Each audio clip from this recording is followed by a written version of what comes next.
My husband excluded me from my son's wedding. He didn't know I owned an empire. Hello, viewer. Thanks for joining us. Leave a like and share your thoughts in the comments, along with the city you're watching from. Now let's continue with the story. Sloan Meridian paused mid-signature on the $12 million acquisition contract, her Mont Blanc pen hovering over the Meridian Luxury Resorts letterhead. The phone's shrill ring cut through the afternoon silence of her executive suite, 30 floors above downtown Seattle. She glanced at the caller ID, Cascade Events. Sloan answered with practiced calm. "Good afternoon. This is Sloan, Mrs. Callahan. Thank goodness. Rachel Martinez from Cascade Events. I'm calling about a very concerning situation regarding the Callahan-Rodriguez wedding this Saturday." The wedding planner's voice carried that particular strain of someone navigating professional quicksand. Sloan set down her pen, giving Rachel her full attention. "What kind of situation, Rachel? Your husband contacted our office yesterday with some rather unusual instructions. He requested that we remove you from all guest lists and accommodations for the weekend, stating that you're experiencing personal difficulties." Sloane's fingers tightened imperceptibly around her phone. "Personal difficulties?" "Yes, ma'am. He mentioned you've been having some challenges lately and that your presence might cause family stress. However, and this is where things get confusing, he insisted that your $85,000 venue sponsorship remains active since you, quote, committed as a family gift, unquote. The words hit like ice water. Sloan stared out her floor-to-ceiling windows at Elliott Bay, watching ferries navigate between islands while her world tilted sideways. "I'm sorry, Rachel. Could you repeat that?" "He removed me from Dylan's wedding while keeping my financial contribution." "That's correct. And Mrs. Callahan, there's more. He also mentioned that you own some small event spaces and might become territorial about wedding details. He's requested our premium presidential suite for a guest named Bethany Cross, describing her as moral support during what he called his current marital stress." Sloane's breath caught. Bethany Cross, Marcus's ambitious colleague who laughed just a little too loudly at his environmental law conference jokes. "Mrs. Callahan, are you still there?" "Yes, Rachel, I'm here. The thing is, our records show you as the primary contact for Meridian Luxury Resorts, which owns Cascade Mountain Lodge, where the wedding is being held. This seems highly irregular, especially since your husband appears to believe you run a small catering business." A laugh escaped Sloane's lips, sharp and hollow. "That's because my husband believes I inherited a family property and have some hospitality connections. He has no idea I own the entire luxury resort empire that's hosting his family's celebration." Sloan ended the call and immediately dialed her assistant's direct line. Maya picked up on the first ring. "Maya, I need you to investigate something for me.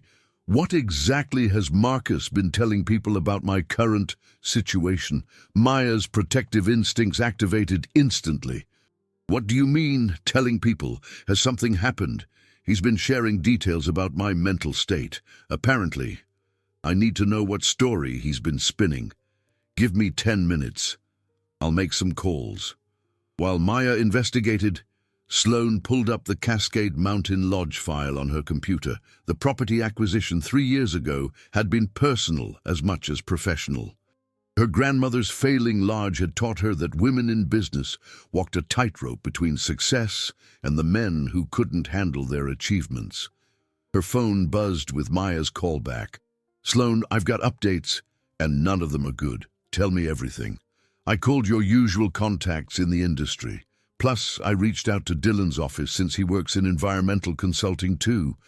Marcus has been telling people that you've been struggling with increasing instability and that your business ventures have become obsessive to the point of interfering with family relationships." Sloan closed her eyes. "How long has this been going on?" "Based on the conversations, at least 3 months. He's positioned himself as the concerned husband trying to support a wife who's becoming increasingly demanding and unreasonable. He told Dylan's colleagues that you inherited some property that you've been desperately trying to turn into something bigger than it really is. And Bethany Cross. Maya's voice turned steel cold. He's been bringing her to industry events as emotional support while dealing with your supposed difficulties. She's been playing the role of the understanding colleague who's helping him navigate his challenging home situation. Sloan felt the familiar calm that descended when her strategic mind engaged. Maya, what's my schedule for this weekend? You have the quarterly property inspection at Cascade Mountain Lodge scheduled for Friday through Sunday. It's been on the calendar for 4 months, part of your regular rotation of all 18 properties. Perfect, I'll proceed as planned. Marcus wants to exclude me from his family's celebration. Fine. But I won't be excluded from conducting legitimate business at my own property. Are you sure about this approach? It could get complicated. Maya, I built this company from one failing mountain lodge into a $75 million hospitality empire. I've navigated corporate acquisitions, economic downturns, and industry consolidation. I think I can handle a family wedding. There was admiration in Maya's voice. What do you need from me? Prepare the full property inspection protocols. And Maya, make sure all staff understand that I'm conducting routine business evaluations. Nothing more, nothing less. Consider it done. And Sloan, for what it's worth, anyone who's worked with you knows exactly who you are and what you've built. His stories don't match reality, and people notice those things. Thank you, Maya. That means more than you know. After ending the call, Sloan returned to her acquisition contract, $12 million for a distressed property in Oregon that she would transform into another crown jewel of her empire. Her signature flowed across the page with renewed determination. Marcus wanted to play games with her reputation. He'd chosen the wrong woman and definitely the wrong weekend. Friday afternoon at Cascade Mountain Lodge, Sloan stood in the grand lobby she'd personally designed, reviewing inspection notes while guests began arriving for the weekend celebration. The massive stone fireplace cast warm light across hand-hewn timber beams, creating the perfect blend of rustic charm and luxury sophistication that had become her signature style. She was examining the new local artist installations when a voice behind her spoke with genuine enthusiasm. These pieces are absolutely stunning. The way they capture the Pacific Northwest light, it's like bringing the forest indoors without overwhelming the space. Sloan turned to find a man about her age studying the artwork with professional interest.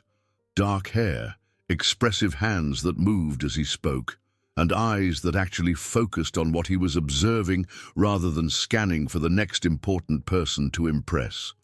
Thank you. We work exclusively with regional artists to maintain authentic connections to the landscape. I'm Atlas Donovan, by the way. I'm here for the restaurant consultation meetings. Of course. Sloan Meridian. I've been looking forward to discussing your vision for the signature dining experience. Atlas's face lit up with the kind of excitement that indicated genuine passion rather than practiced charm. Oh my gosh. You're the CEO Maya told me about. This is perfect timing. I've been dying to share some ideas about integrating seasonal foraging with elevated comfort cuisine. What drew you to that combination? Well, people come to mountain resorts for two things: spectacular natural beauty and the feeling of being perfectly cared for. What if we could translate both of those desires into every single bite? Sloan found herself leaning forward slightly. Go on. Atlas pulled out his phone and showed her photos of dishes that looked like edible landscapes. Imagine a guest finishes a day of hiking through old-growth forests and sits down to a dinner that tastes like those same forests, but refined into something extraordinary. Chanterelle mushrooms with herbs they walked past on the trail, but prepared with techniques that surprise and delight. The concept made perfect business sense while honoring the property's natural setting. You're talking about creating dining as destination experience rather than just restaurant service. Exactly. And here's what I love about this property specifically. Atlas gestured toward the windows overlooking the lake. You've already created that seamless indoor-outdoor feeling in the design. The restaurant should extend that philosophy into every menu item. Sloan pulled out her tablet and began taking notes. What if we sourced ingredients from within a 50-mile radius and created seasonal menus that actually reflect what guests see during their stay? Atlas nodded eagerly. Yes, and what if we offered foraging experiences where guests can participate in sourcing ingredients for their own dinners? It creates stories they'll tell for years. The business implications excited Sloan almost as much as the creative vision. Premium pricing justified through unique experiences, local partnerships that reduce costs while improving quality, and marketing opportunities that write themselves. This could revolutionize how resort dining creates guest loyalty. They spent the next hour building on each other's ideas, their conversation flowing with the kind of intellectual chemistry that made time disappear. Atlas asked thoughtful questions about operational logistics while contributing creative solutions that showed deep industry understanding. Sloan couldn't remember the last time someone had treated her ideas as launching points rather than obstacles to overcome. The sound of car doors slamming in the parking lot interrupted their planning session. Through the windows, Sloan saw Marcus climbing out of his BMW, followed by a woman with perfectly styled blonde hair and a smile that seemed calculated for maximum effect. Atlas followed her gaze. "Are you expecting someone?" "That would be my husband arriving with his colleague for the weekend celebration." The way Atlas's expression shifted suggested he'd caught something in her tone. "Business colleague." Something like that. Marcus's voice carried across the lobby as he approached the front desk, projecting the kind of authority that assumed automatic compliance. "I need to speak with whoever's in charge about a guest who shouldn't be here." Marcus strode across the lobby with Bethany trailing behind, her heels clicking against the polished concrete floors. His expression shifted from confident command to confused irritation when he spotted Sloan standing beside Atlas. "What are you doing here? I specifically told the wedding planner that you needed space this weekend." Sloan maintained her professional composure, though Atlas noticed the subtle straightening of her shoulders. "I'm conducting my quarterly property inspection. It's been scheduled for months."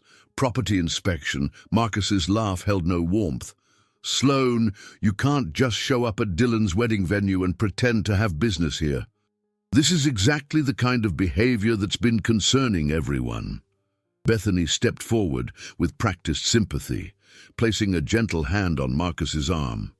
"Honey, maybe we should speak with the manager about ensuring Sloan has appropriate support during this difficult time." Atlas watched this exchange with growing discomfort. The dynamic felt wrong in ways that made his protective instincts flare. "Excuse me, but I think there might be some confusion here.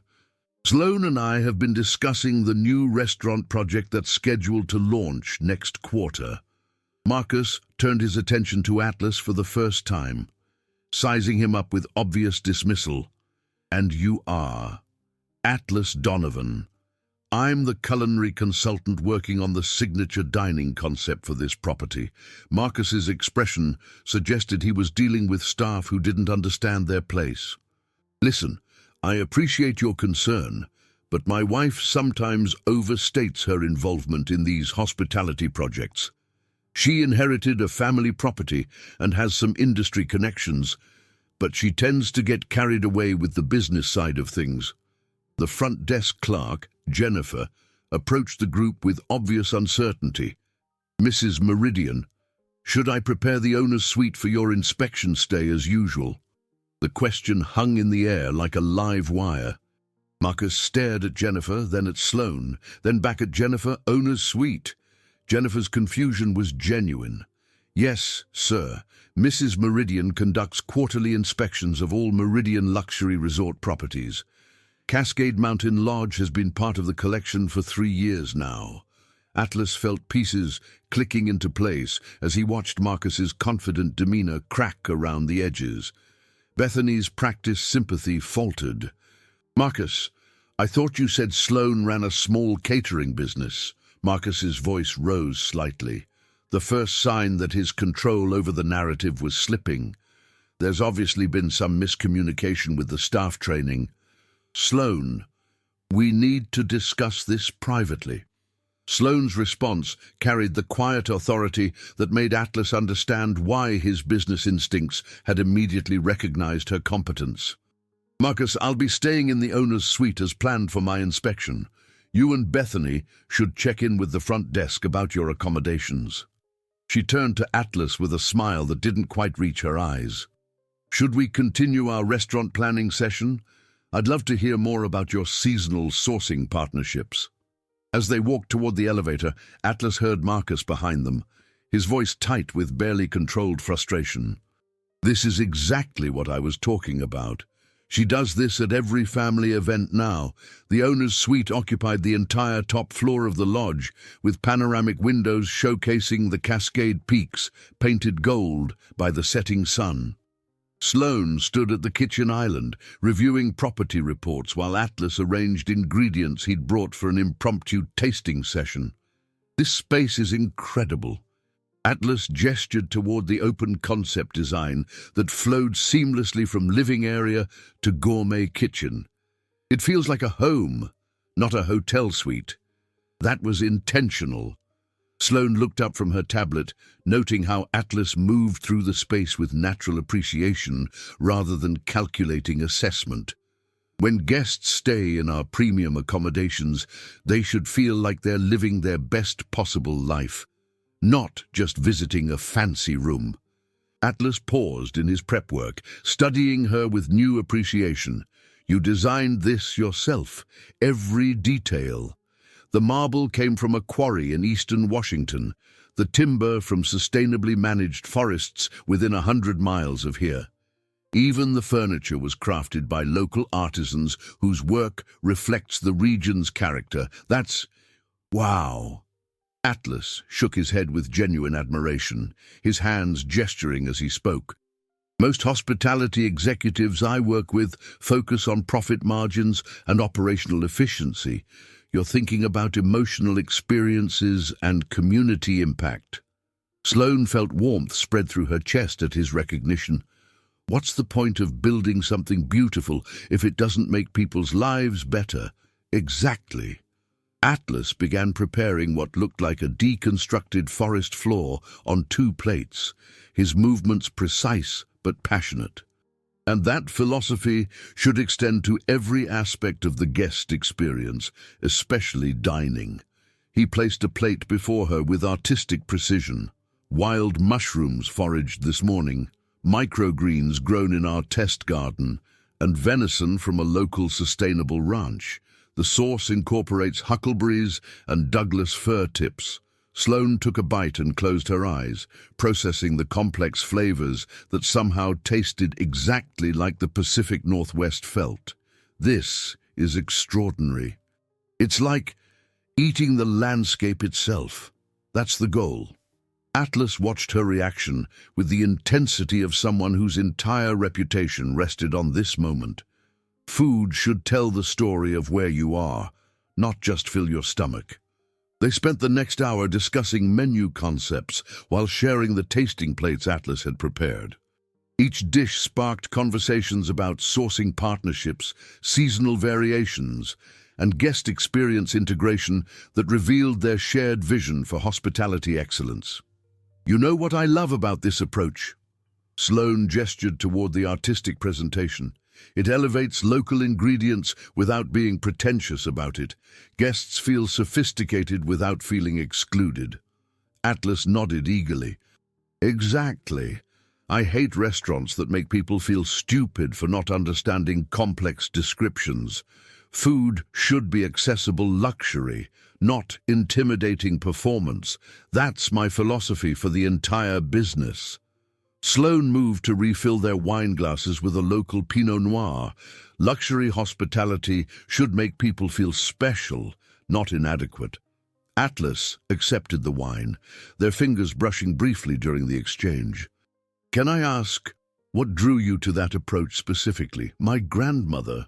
She used to say that true hospitality made people feel like the best version of themselves, not like they were visiting someone else's world. Tell me about her. Sloan settled back into her chair, the wine and Atlas's genuine interest creating space for vulnerability she rarely allowed herself. Eleanor ran this property for 40 years before it started failing. She believed that hospitality was about creating spaces where people could step into their dreams, even if just for a weekend. What happened to her business? The industry changed faster than she could adapt. Boutique hotels started offering amenities she couldn't afford. Online booking systems complicated her simple reservation process. And eventually, Sloane's voice softened with memory. She was too proud to ask for help and too stubborn to change her methods. That must have been heartbreaking to watch, it was. But it also taught me that loving something means being willing to evolve it, even when change feels like betrayal of the original vision. Atlas leaned forward, captivated by her perspective. How did you balance honoring her legacy while building something new? I kept her core belief about making people feel special, but I updated everything else.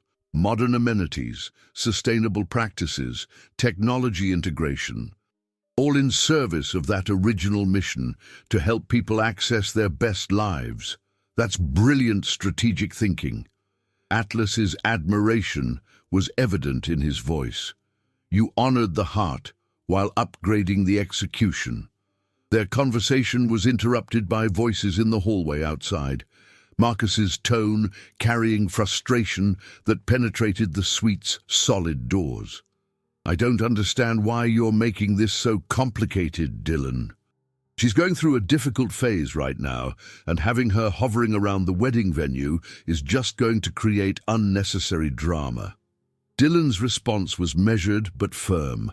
Marcus, she seems perfectly fine to me, and if she's conducting legitimate business here, I don't see why her presence should be a problem. Atlas looked at Sloan with raised eyebrows, noting how her posture had shifted from relaxed to alert. Because she's not conducting legitimate business. Marcus's voice carried the edge of someone whose patience was wearing thin. She inherited one small property and has convinced herself she's running some kind of hospitality empire. The staff here are just being polite. Atlas couldn't hide his amazement at the disconnect between Marcus's perception and reality. He really doesn't understand what you've built, not even close. Sloane's voice carried years of accumulated frustration. He supported my work when it was smaller, manageable, but as the company grew and started receiving industry recognition, what happened? He began describing my achievements as lucky breaks rather than strategic decisions. When hospitality magazines started featuring our properties, he'd joke about my delusions of grandeur to his colleagues. That must be incredibly isolating. Atlas's observation hit deeper than Sloan expected. She'd grown so accustomed to compartmentalizing her professional and personal lives that she'd forgotten how exhausting the separation had become. Sometimes I feel like I'm living two completely different existences. At work, I'm respected for my expertise and decision-making. At home, I'm treated like someone playing dress-up in business clothes. Atlas felt anger building on her behalf. Sloan, that's not okay. Your success shouldn't threaten someone who claims to love you. Their eyes met across the table, and something shifted in the space between them. Recognition, maybe, or possibility. Dylan's voice grew more curious than defensive in the hallway. Marcus, what exactly do you think Sloan does for work? She runs a small event planning business. She inherited her grandmother's old lodge and has managed to book a few weddings and corporate retreats. It's sweet, really, but she's gotten these grandiose ideas about expansion that just aren't realistic. Atlas stared at Sloan with something approaching awe. He genuinely believes you run a small catering operation. That's what I allowed him to believe when the alternative became constant arguments about my time commitment and professional priorities. But how do you explain the financial success, the properties, the staff, the industry recognition? Sloan's smile held no warmth. He assumes I'm good at managing the small family business I inherited, and that I have some helpful industry connections from my grandmother's era. The conversation moved down the hallway, but its impact lingered in the suite like smoke that couldn't be cleared. Atlas reached across the table, his hand covering hers with gentle pressure.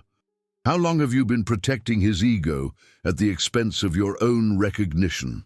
The touch sent unexpected warmth up Sloane's arm, both comforting and electrifying in ways that made her acutely aware of how long it had been since someone offered her simple, unconditional support. 3 years, maybe longer. That's 3 years too many. The moment stretched between them, loaded with implications that went far beyond professional consultation or friendly conversation. Atlas, can I ask you something personal, of course? How do you handle it when your professional success creates relationship challenges? Atlas considered the question seriously, his thumb unconsciously stroking across her knuckles. My ex-wife struggled with my career demands, especially when recognition started bringing opportunities that required travel and irregular schedules. What happened between you? We eventually realized we wanted fundamentally different kinds of lives. She needed stability and predictability, and I needed creative challenges and professional growth. Neither approach was wrong, but they weren't compatible long-term. How did you navigate the separation with as much grace as possible? We both deserved partners who celebrated our choices rather than resenting them. Sloan felt tears threatening at the simple concept of being celebrated rather than tolerated. When was the last time someone was genuinely excited about your professional achievements? She considered the question while studying Atlas's face, noting the way his eyes focused entirely on her words without scanning for distractions or preparing dismissive responses. Tonight, actually. Sofia Rodriguez-Callahan sat in the bridal suite sitting area, surrounded by wedding planning chaos, when her phone rang. The caller ID showed Cascade Events, which seemed unusual for an evening call the day before her wedding. Sophia answered, while her maid of honor continued steaming the reception dress. "Hello, this is Sophia. Ms. Rodriguez, this is Rachel from Cascade Events. I hope I'm not calling too late, but we have some urgent authorization questions that need to be resolved before tomorrow's ceremony." "Of course. What kind of questions?" "Well, we received conflicting instructions yesterday regarding guest accommodations and payment authorization that we need to clarify with you directly before we can proceed with final preparations." Sophia gestured for her bridesmaid to lower the steamer volume. "I'm not sure what you mean. Dylan and I approved all the arrangements weeks ago. Yes, the original arrangements are fine. The issue is that Mr. Marcus Callahan contacted us yesterday to modify several aspects of the weekend, including removing Mrs. Sloan Callahan from all guest activities and accommodations. However, our records show Mrs. Callahan as the primary financial sponsor for the entire event." Sophia felt her stomach drop as the implications became clear. "I'm sorry, what? Marcus removed Sloan from our wedding?" "Yes, ma'am. He stated that she's experiencing personal difficulties and that her presence might create family stress. He requested that we remove her from the guest list, exclude her from all family photographs, and restrict her access to reception activities." Sophia sank into the nearby chair, her mind racing with confusion and growing anger. "But she's still paying for everything. The financial arrangements remain unchanged, with Mrs. Callahan's $85,000 sponsorship still covering the venue rental, premium catering package, bar service, photography, and all upgraded amenities." Sophia's bridesmaid stopped steaming and moved closer, sensing crisis brewing in the conversation. "Rachel, can you help me understand something? What exactly are Mrs. Callahan's business credentials with your company. Mrs. Callahan is the CEO and founder of Meridian Luxury Resorts, which owns Cascade Mountain Lodge, where your wedding is being held. She's been our primary contact for all events at this property since the acquisition 3 years ago. The words hit Sophia like cold water, reorganizing everything she thought she understood about Marcus's family dynamics. Sloan owns the entire venue. Yes, ma'am. Meridian Luxury Resorts is a collection of 18 premium properties throughout the Pacific Northwest. Mrs. Callahan built the company from a single inherited property into one of the region's most successful luxury hospitality enterprises. Sophia felt pieces of a puzzle clicking into place with sickening clarity. Marcus had spent months describing Sloan as someone who inherited a small property and had some minor involvement in event planning. He'd expressed concern about her becoming increasingly demanding and unrealistic about her business role, suggesting she needed family support to manage her expectations. Rachel, when Mr. Callahan contacted you about removing Mrs. Callahan from the guest list, what specific reasons did he provide? He mentioned that she's been struggling with stability issues and has become obsessively fixated on controlling events that she sponsors. He said her presence would be disruptive to family harmony and that she's been making increasingly grandiose claims about her hospitality involvement. And what was your professional response to those instructions? Well, that's exactly why I'm calling you directly. It's highly unusual for someone to request removing a primary sponsor from their own event, especially when that sponsor owns the venue hosting the celebration. We needed to verify these instructions with the actual wedding party before implementing such significant changes. Sophia's heart began racing with a mixture of anger and understanding. Rachel, please disregard Mr. Callahan's instructions entirely. Mrs. Callahan is not only welcome at our wedding, she's an honored family member whose presence is essential to our celebration. Any suggestion otherwise was made without our knowledge or approval. Should I contact Mrs. Callahan directly to confirm her attendance and restore her access to all wedding activities? Please do. And Rachel, thank you for calling me instead of just following those instructions. I can't imagine how devastating it would have been for Sloan to arrive tomorrow and discover she'd been excluded from a celebration she made possible.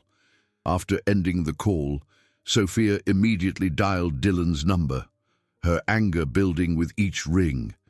Dylan answered on the second ring. Hey, sweetheart, how are the final preparations going? Dylan, we need to talk right now and you need to call Marcus immediately. What's wrong? You sound really upset. I just learned that Marcus tried to ban Sloan from our wedding while keeping her $85,000 sponsorship. And Dylan, Sloan doesn't run a small event planning business like Marcus told us. She owns the entire resort where we're getting married. There was silence on Dylan's end of the call that stretched long enough for Sophia to wonder if the connection had dropped. Dylan, I'm here. I'm just processing what you said.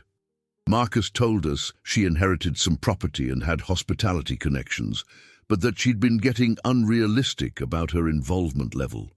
According to the wedding planner, Sloan built a $75 million company that owns 18 properties throughout the Pacific Northwest. Marcus either doesn't know this, which seems impossible, or he's been deliberately lying to us about her success. Dylan's voice carried a new edge of barely controlled anger. Where is Marcus right now? That's exactly what I want to know. Because if he's been systematically undermining Sloan while accepting her incredible financial generosity, we need to address this immediately. Sophia, I'm coming over to talk about this in person. This is too important for a phone conversation. Bring Marcus with you. It's time for some honest answers about what's been happening in his marriage and why he thinks it's acceptable to manipulate our wedding to hurt his wife. 20 minutes later, Dylan arrived at the bridal suite with Marcus in tow, the latter looking defensive and uncomfortable in a way that immediately confirmed Sophia's suspicions. Marcus, sit down. Sophia's voice carried none of its usual warmth. We need to discuss some concerning information about tomorrow's wedding arrangements. I'm not sure what you mean. Marcus attempted his usual confident demeanor, but something in Sophia's expression made it falter. I mean your instructions to exclude Sloan from our wedding while keeping her financial contributions. Dylan's voice was dangerously quiet. Care to explain that decision? Look, you don't understand the full situation. Sloan has been having some challenges lately, and I thought it would be better for everyone if she had some space during family celebrations. Sophia pulled out her phone and opened the notes she'd taken during her conversation with Rachel. Marcus, according to Cascade Events, you told them that Sloan owns some small event spaces and might become territorial about wedding details. Is that an accurate description of her business? Marcus's confident facade began cracking around the edges. She inherited her grandmother's property and has some hospitality connections. Sometimes she gets carried away with the business side of things. Dylan leaned forward, his expression dangerous. Marcus, what exactly do you think Sloan does for work? She runs an event planning business based out of the family property. It's been growing recently, which is great, but she sometimes overstates her role in the industry. Sophia stood up and moved to face Marcus directly. Marcus, Sloan doesn't run an event planning business. She's the CEO and founder of Meridian Luxury Resorts, which owns this entire property and 17 others. She built a $75 million hospitality empire from the ground up. The color drained from Marcus's face as he realized his carefully constructed narrative was collapsing in real time. That's not possible. She inherited a small lodge and has been trying to expand it.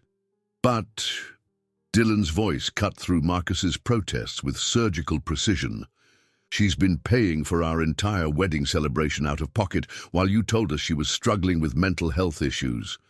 What kind of man excludes his wife from a family celebration while accepting her generosity? Marcus looked between Sophia and Dylan with growing desperation. You don't understand. She's been obsessed with these business projects to the point where it's affecting our relationship. I was trying to protect family harmony by lying to us about her professional achievements while benefiting from her success. Sophia's disgust was evident. Marcus, we trusted you to represent your marriage honestly, and instead you manipulated our wedding to punish your wife for being more successful than you're comfortable with.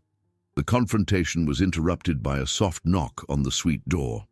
Sophia opened it to find Sloan standing in the hallway, looking hesitant but determined. Sophia, I'm sorry to interrupt, but the wedding planner asked me to confirm some details about tomorrow's arrangements. Please, come in. Sophia stepped aside, her expression softening immediately. We were just discussing some changes that need to be made to the celebration plans. Sloan entered the room and immediately sensed the tension, her gaze moving from Dylan's angry expression to Marcus's defensive posture. Is everything all right, actually? Sophia said, looking directly at Marcus. We were just learning some important information about the wedding financing and guest arrangements. Information that someone should have shared with us months ago. The tension in the bridal suite thickened as Sloan realized she'd walked into a confrontation that clearly centered on her presence and role in the weekend's events. Marcus stood near the window with his arms crossed, while Dylan and Sophia flanked him with expressions that suggested serious family business was being discussed. Sloan, Sophia said, moving toward her with determination. I owe you an enormous apology. For what? For not knowing who you really are and what you've done to make our dream wedding possible. I learned today that Marcus removed you from our guest list while keeping your financial sponsorship, and I'm horrified that we almost allowed that to happen. Sloan glanced toward Marcus, noting his inability to meet her eyes. You couldn't have known about instructions you weren't consulted on. But I should have questioned things sooner. Sophia's voice carried genuine regret. Marcus has been describing you as someone who inherited a small property and got carried away with hospitality involvement. Today I discovered that you built a $75 million company and that you own this entire resort. The revelation hung in the air between them, changing the dynamic of every relationship in the room. Sophia turned to face Sloan directly, her expression carrying the weight of newfound understanding. I also learned that you've been incredibly generous with your time and resources for our wedding, far beyond what any normal family member would contribute. And Marcus has been systematically undermining your contributions while accepting your generosity. Sloan felt unexpected emotions rising as Sophia's words provided the family recognition she'd stopped expecting to receive. Dylan stepped forward, his anger clearly directed at his brother rather than anyone else in the room. Sloan, I need to ask you something directly, and I apologize for not having this conversation months ago. What exactly is your role in the hospitality industry? I'm the CEO and founder of Meridian Luxury Resorts. Sloan's response was simple and direct, though she could feel Marcus's discomfort radiating across the room. We own 18 properties throughout the Pacific Northwest, including Cascade Mountain Lodge, where your wedding is being held. Dylan turned toward Marcus with an expression that suggested their brotherhood was being seriously tested. You told us she inherited a family property and had some hospitality connections. You said she'd been getting unrealistic about her involvement in the business side of things. Marcus finally spoke, his voice defensive but lacking his usual confidence. I didn't think the details mattered for wedding planning purposes. The details matter because you excluded your wife from our celebration while she was personally funding it. Sophia's voice rose with indignation. How could you think that was acceptable behavior? Marcus attempted to regain control of the narrative. Look, Sloan has been under a lot of stress lately with her business projects, and I thought it would be better for everyone if she had some space during family events. Sloan felt her professional composure activating, the calm that descended when she needed to navigate challenging business situations. Marcus, my stress levels have been related to managing a growing company while dealing with a husband who systematically undermines my professional achievements to family and colleagues. That's not what I've been doing. Dylan's voice cut through Marcus's protest with brutal honesty. Marcus, you told me last month that Sloan had been making grandiose claims about her business success and that she needed family support to manage her expectations. You specifically said she was struggling with distinguishing between her small family business and actual industry involvement. The weight of his deception was becoming impossible for Marcus to deflect or minimize. Sophia moved to stand beside Sloan in a gesture of clear solidarity. Dylan and I want you to know that you're not just welcome at our wedding celebration, you're honored family. What Marcus did was wrong, and it doesn't represent our feelings about you at all. Thank you, Sophia. That means more than you realize. There's something else. Sophia's expression grew more serious. I'd like to ask you to participate in the ceremony tomorrow as family, not just as a guest.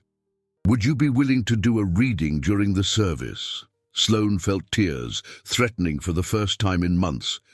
You want me to participate in the ceremony. We want you to know that you belong here, that your presence matters to us, and that we're grateful for everything you've done to make this celebration possible. The invitation represented more than ceremonial inclusion. It was recognition, acceptance, and the kind of family embrace that Sloan had been craving without fully acknowledging it. I would be honored to participate in your ceremony.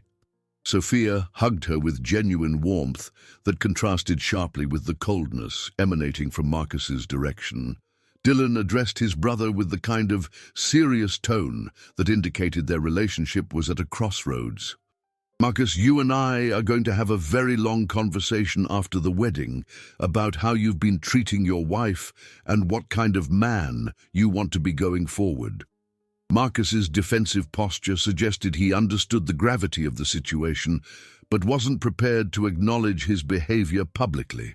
For now, Dylan continued, You're going to apologize to Sloan for excluding her from our celebration and for misrepresenting her professional achievements to our family." The room waited while Marcus struggled with his pride and the mounting evidence of his unacceptable behavior. I'm sorry, Sloan. I thought I was protecting family harmony, but I can see that my approach was wrong." The apology felt hollow and forced, but Sloan accepted it with the grace that had carried her through years of similar dismissals. "Thank you, Marcus. Let's focus on making sure Dylan and Sophia have a beautiful wedding celebration." "And Sloan," Sophia's voice carried new determination, "don't let anyone make you feel small tomorrow. You've built something incredible, and you deserve to be celebrated for it." Later that evening, Atlas found Sloan walking alone along the lakeshore path that wound through the property's grounds.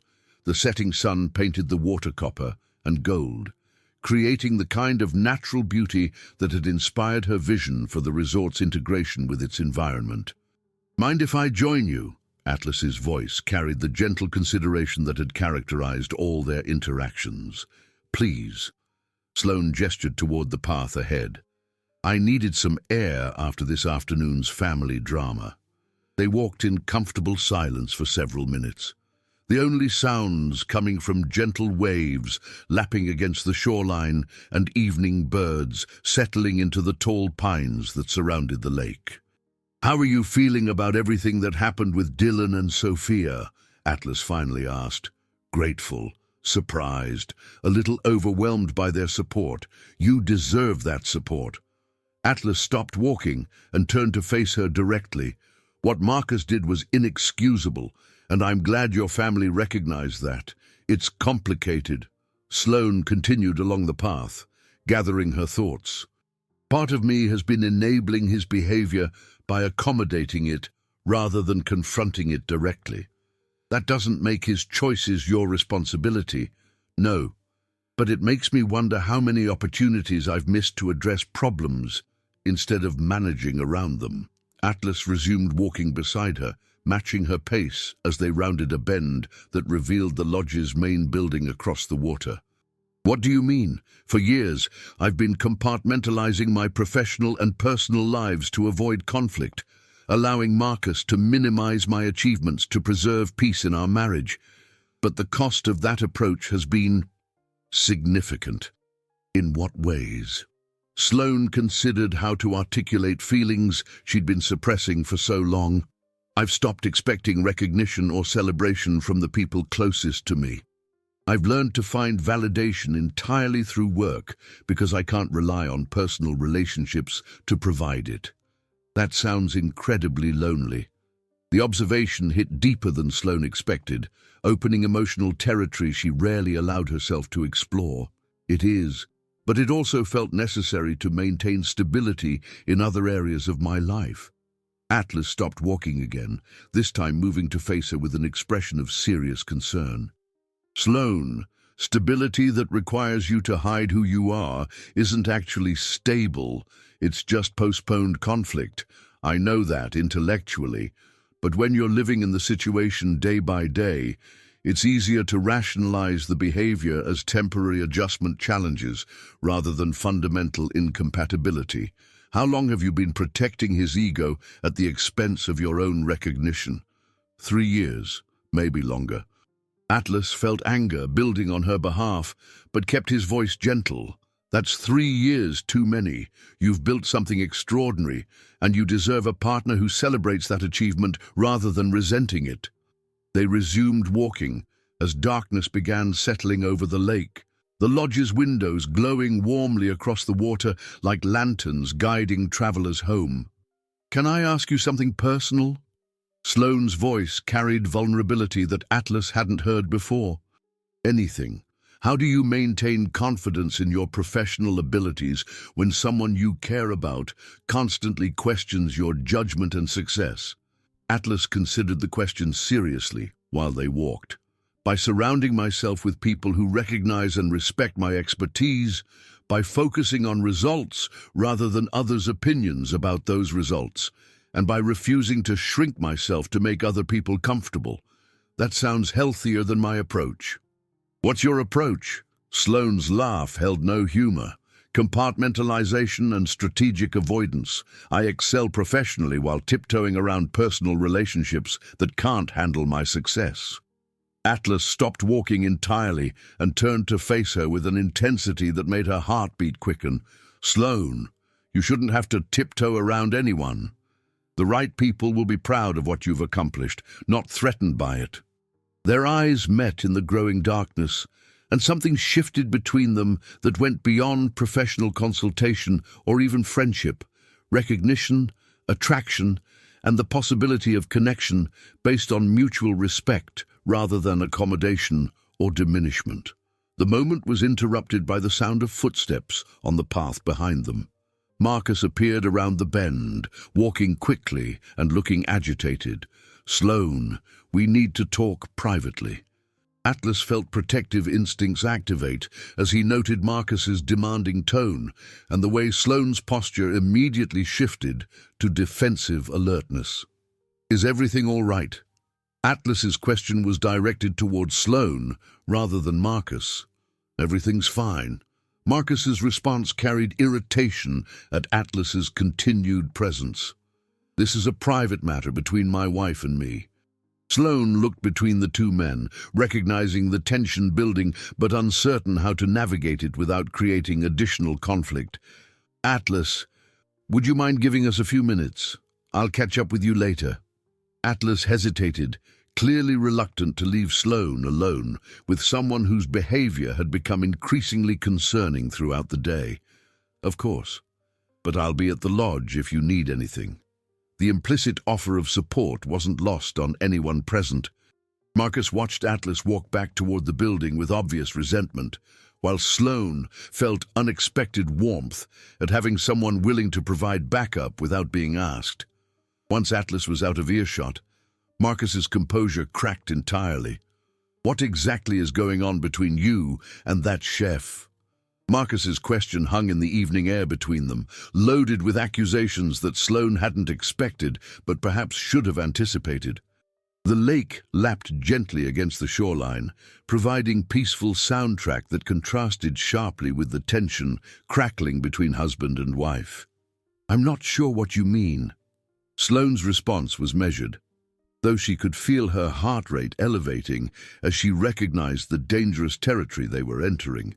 "I mean the way he looks at you, the way you light up when you're talking to him, the whole cozy dinner situation in your suite tonight."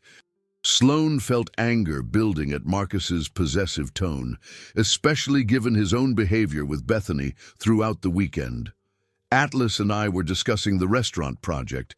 It's a legitimate business consultation that's been on my calendar for months." "Right." Marcus's laugh held no warmth, just like your property inspection was legitimate business rather than an excuse to insert yourself into my family's celebration. The accusation stung because it revealed how completely Marcus misunderstood both her professional responsibilities and her personal motivations. "Marcus, this property generates over $4 million in annual revenue. Quarterly inspections aren't optional or personal indulgences. They're essential business operations that protect our investment and ensure quality standards." "Our investment." Marcus's voice rose slightly. "Sloane, you inherited a single property and have been parlaying it into these grandiose business claims that everyone's too polite to question." The disconnect between his perception and reality was so vast that Sloane struggled to find an entry point for productive conversation. "Marcus, I own 18 properties generating $75 million in annual revenue. This isn't delusion or exaggeration. It's documented business success that you could verify with 5 minutes of research. If that were true, don't you think I would know about it?" The question revealed the heart of their relationship dysfunction in ways that made Sloane's chest tighten with recognition. "You would know about it if you ever asked questions about my work beyond whether it was interfering with your schedule. You would know about it if you attended industry events where I receive recognition. You would know about it if you showed any interest in my professional achievements beyond their impact on your convenience." Marcus's defensive posture suggested he was beginning to realize the conversation was exposing uncomfortable truths about his behavior patterns. I've been supportive of your business interests. You've been tolerant of my business interests when they don't conflict with your priorities or challenge your comfort level. That's not the same as supportive. They stood in silence for several moments, the weight of years of accumulated resentment and misunderstanding settling between them like fog rolling off the lake. "What do you want from me, Sloan?" The question surprised her with its vulnerability, suggesting that beneath his defensive anger, Marcus might be capable of recognizing the problems in their relationship. "I want a partner who celebrates my success rather than minimizing it. I want someone who's proud of what I've built rather than embarrassed by the attention it brings. I want to stop hiding who I am to protect someone else's ego." Marcus absorbed her words while studying her face in the moonlight that had begun reflecting off the lake's surface. "And you think that chef can give you those things?" The question revealed Marcus's fear that his behavior had created space for someone else to provide what he'd been unwilling or unable to offer. "This isn't about Atlas. This is about us and whether we want the same things from our marriage. But there is something between you and him." Sloan considered how to answer honestly, without creating additional conflict that would overshadow Dylan and Sophia's celebration. There's professional respect and intellectual compatibility. There's appreciation for each other's expertise and vision. Whether that develops into something more depends on decisions we both need to make about our futures. So you're admitting that you're interested in him. "Marcus, I'm admitting that I've been reminded what it feels like to have someone treat my ideas as valuable rather than threatening, to have conversations where my opinions are built upon rather than dismissed, to be seen as capable rather than delusional." The contrast between her description and Marcus's behavior was too obvious for him to miss or deflect. "I don't dismiss your opinions. You told Dylan that I've been making grandiose claims about business success that require family management to keep under control. You excluded me from his wedding while keeping my financial contributions. You brought another woman as your companion while describing me as mentally unstable to anyone who would listen." Marcus's face flushed as his actions were laid out in sequence, revealing a pattern of behavior that was impossible to justify or rationalize. "I was concerned about your stress levels and thought some distance might help." "Marcus, stress levels don't justify financial manipulation or character assassination. They don't excuse excluding someone from family events while benefiting from their generosity." The conversation was interrupted by the sound of voices carrying across the water from the lodge's main deck, where other wedding guests were enjoying evening cocktails and socializing. "We should head back." Sloan began walking toward the building, signaling that their private conversation had reached its natural conclusion. Marcus fell into step beside her, his earlier aggression replaced by something that might have been regret or recognition. "Sloan, I don't want to lose you." The admission surprised her with its honesty, but it also highlighted the fundamental problem in their relationship dynamic. "Then you need to decide whether you want to be married to who I actually am, or to the smaller version of me that makes you comfortable." They walked the rest of the distance in silence, both lost in thoughts about futures that might not include each other and choices that couldn't be postponed much longer. As they approached the lodge's main entrance, Sloan spotted Atlas through the windows, engaged in animated conversation with Dylan and Sophia near the fireplace. His gestures were enthusiastic but respectful, his attention focused entirely on their words, rather than scanning the room for more important people to impress. Watching him interact with her new family members, Sloan felt something shift in her chest. Not just attraction or professional appreciation, but recognition of possibility, the chance to build something with someone who enhanced rather than diminished her strength. Marcus followed her gaze and seemed to understand that their conversation had clarified more than just immediate wedding logistics. "I'll see you tomorrow at the ceremony." Sloane's voice carried finality that suggested their evening's discussion had reached its conclusion. She walked into the lodge and moved directly toward the group by the fireplace, where Atlas looked up with immediate concern and welcome that warmed her more than the fire. Everything all right? His question was quiet enough for only her to hear. Getting clearer. Sloan settled into the chair beside him, noting how natural it felt to be in his sphere rather than managing around Marcus's discomfort. Sophia looked between them with growing understanding and approval. Sloan, we were just discussing some changes to tomorrow's ceremony timeline. Would you like to review the details? I'd love to. As they bent over the revised schedule together, planning the celebration that would mark not just Dylan and Sophia's beginning, but potentially the end of Sloane's marriage as she'd known it, she felt something she hadn't experienced in years. Hope for a future where she wouldn't have to choose between professional success and personal happiness. Hope for partnership that enhanced rather than threatened individual achievement. Hope for love that celebrated rather than merely tolerated who she'd become. Saturday morning arrived with crystalline mountain air and the kind of pristine sunlight that made the Cascade peaks look like they'd been carved from precious stones. Sloan stood on the suite's private balcony, reviewing final property inspection notes while sipping coffee from a ceramic mug crafted by one of their featured local artisans. The wedding ceremony would begin at 4 o'clock, followed by reception festivities that would continue well into the evening. As she watched staff members across the property making final preparations, Sloan felt the satisfaction that came from seeing vision translated into flawless execution. Her phone buzzed with a call from Maya. "Good morning, boss. How's the inspection going? Thoroughly comprehensive."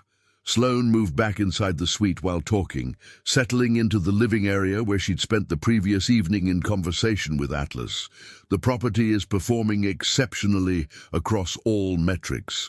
Guest satisfaction scores are up 12% from last quarter, and the new sustainability initiatives are generating positive industry attention. That's fantastic news. And how are things, personally? Complicated but clarifying. I think today is going to provide some necessary resolution about several situations that have been developing. Maya's protective instincts activated. Do you need me to drive up there? I could be at the property in 2 hours with whatever support you might need. No, but thank you for offering. I think today's events will speak for themselves in ways that don't require additional intervention. Sloan, you know I don't usually comment on your personal life, but Marcus's behavior lately has been concerning to those of us who work closely with you. How so? He's been asking questions about the company's financial performance and your decision-making authority. Last week he called asking about your travel schedule and whether you had oversight approval for major expenditures. Sloan felt her stomach tighten as she recognized the implications of Marcus's fishing expedition. What did you tell him? That all questions about company operations should be directed to you as CEO. But Sloan, it felt like he was building a case for something, like he was gathering information that could be used to challenge your authority somehow. Thank you for handling it appropriately and for telling me about his inquiries. There's something else. Maya's voice carried reluctance to share additional concerning information.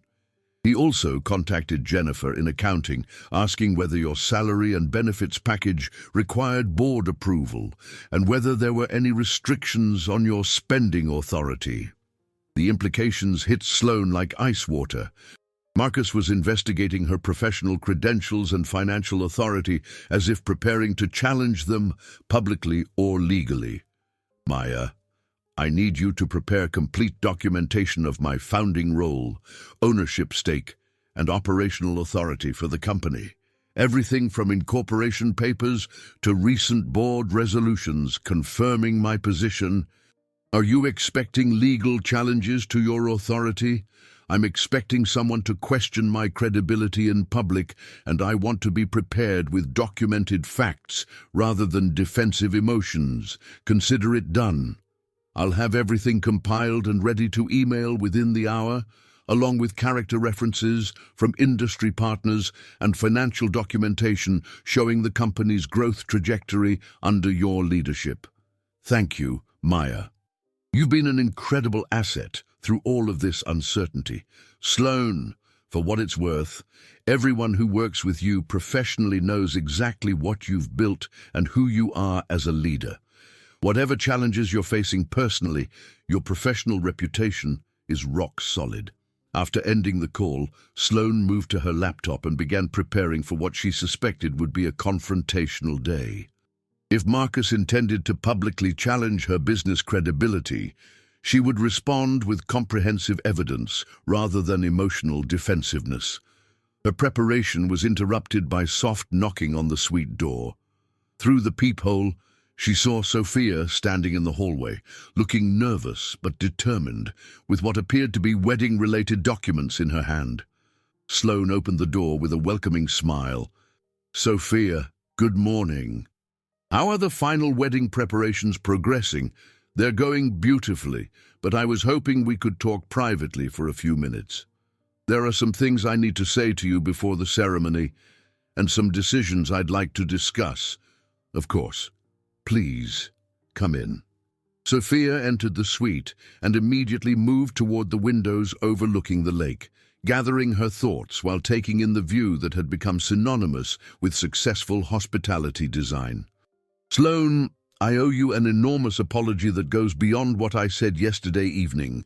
For what specifically? For not questioning Marcus's characterization of your business involvement sooner, for not doing my own research about the venue and its ownership, for accepting his version of your relationship dynamics without seeking your perspective." Sophia turned to face Sloan directly, her expression carrying genuine regret. "I trusted my future brother-in-law to represent his marriage honestly, and instead I enabled a situation where you were being systematically excluded and undermined while providing incredible generosity. You couldn't have known about instructions you weren't consulted on or dynamics you weren't privy to, but I could have been more curious about the amazing venue hosting our celebration. I could have asked questions about how we were able to afford such luxury accommodations. I could have wondered why someone as accomplished and interesting as you seemed to take a backseat role in family discussions." Sloan felt unexpected gratitude for Sophia's thoughtful analysis of the situation. That level of reflection shows remarkable character and consideration. "Dylan and I spent hours last night discussing everything that's been revealed, and we realized that Marcus's behavior represents a fundamental betrayal of family values that we can't ignore or enable. What did you decide? That we want you to know beyond any doubt that you're not just welcome at our wedding celebration. You're an honored family member whose presence is essential to our happiness. What Marcus did was unconscionable, and it doesn't represent our feelings about you at all." Sophia moved closer, her expression growing more serious. "There's something else I'd like to discuss with you, though I understand if you prefer to keep things simple, given everything that's happened. What did you have in mind? I'd like to ask you to participate more significantly in today's ceremony, not just as a guest or even as someone doing a reading, but as the family member who made this entire celebration possible." Sloan felt her throat tighten with unexpected emotion. "What kind of participation are you thinking about? We'd like you to be recognized during the ceremony for your generosity and contribution to our celebration. We want everyone present to understand that this beautiful venue and perfect weekend happened because of your vision and success. The invitation represented more than ceremonial inclusion.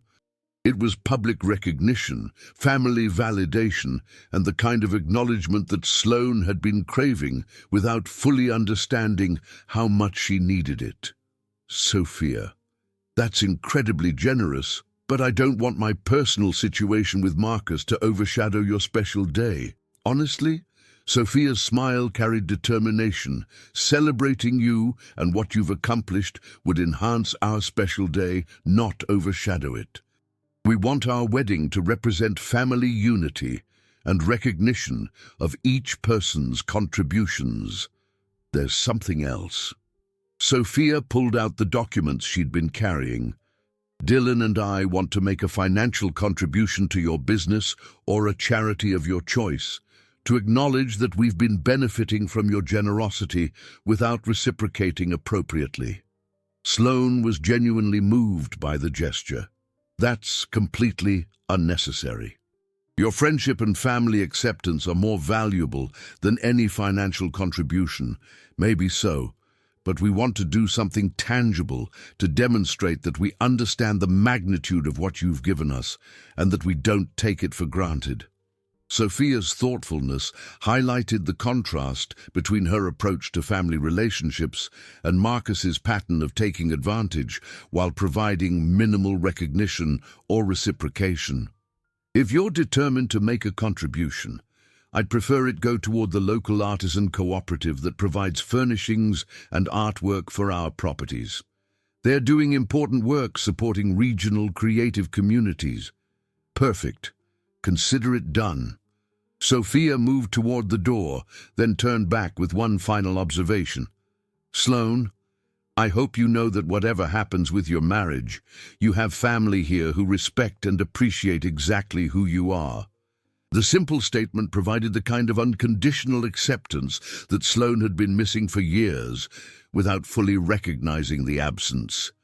Thank you, Sophia. That means more than you could possibly understand. After Sophia left, Sloan stood in the quiet suite, processing the morning's conversations and the day ahead. For the first time in years, she felt anticipation rather than anxiety about a family event. Her phone chimed with a text from Atlas, looking forward to seeing how today's celebration showcases your incredible work. You've created something beautiful here. The message carried none of the complexity or hidden agendas that characterized her interactions with Marcus. Just genuine appreciation for her professional achievement and personal excitement about sharing the day with her. Sloan responded, "Thank you. Today feels like it might mark several new beginnings." As she began preparing for the ceremony, Sloan felt something she hadn't experienced in years: excitement about being publicly recognized for her achievements and privately appreciated for who she'd become. The day ahead would bring clarity about her marriage, her family relationships, and her future in ways that might be painful but were undeniably necessary. And for the first time in longer than she could remember, she was ready to stop hiding who she was and start embracing what she'd built. The wedding ceremony staging area buzzed with coordinated activity as vendors made final preparations for the 4 o'clock service. White roses intertwined with local ferns created an altar that seemed to grow naturally from the mountain landscape, while string quartet musicians tuned their instruments near the lake's edge.